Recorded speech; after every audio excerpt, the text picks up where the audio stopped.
run through a demonstration of the deadlift, and if you're serious about lifting as much weight as you can and being as strong as you physically can be, then you're going to have to think about it a little bit differently and come at it from a different angle. So you can't just kind of jump into it, half-ass it, and not really apply yourself to it, because it's a technical movement, as I said before, and it kind of deserves a bit of respect because you can lift so much weight and there's so much potential for it. So just something to keep in mind, and that'll help you then to get off on the right kind of trajectory. So another point, and this is something that a lot of people are aware of but they wouldn't kind of acknowledge, is the deadlift. It's technical and maybe not everyone should do it, but the problem isn't the deadlift.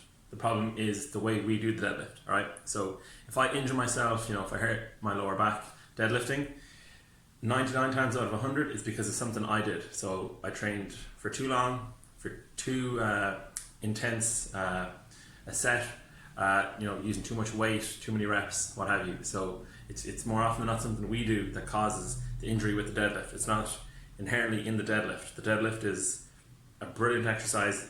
As many people as possible should be doing it.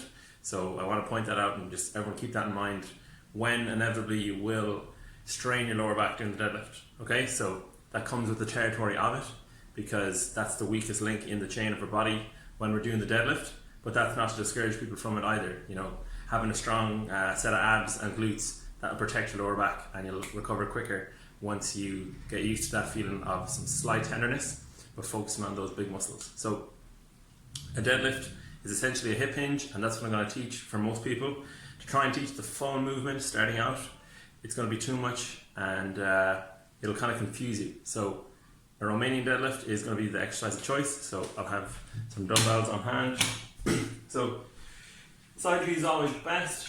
So here you're starting off nice and tall, so I can relax and let my abs protrude out and let my shoulders go back, but I'm going to keep everything aligned. So shoulders, hips and knees are all aligned, alright, and my hips are just going to go straight back.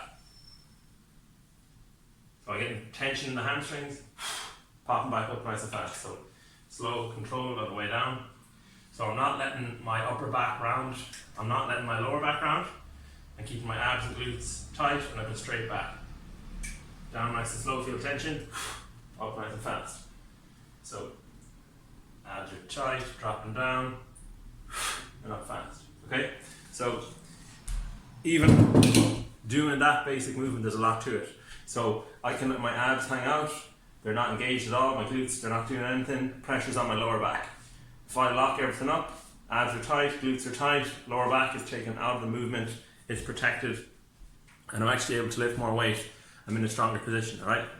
To help with that as well, the breathing. So you want to time your breathing, so you're going to engage your abs, keep it nice and tight, alright? You can even inhale, brace, keep everything tight, drop down, and then as you need to generate force and pull fast, pull up so that you can keep your abs tight.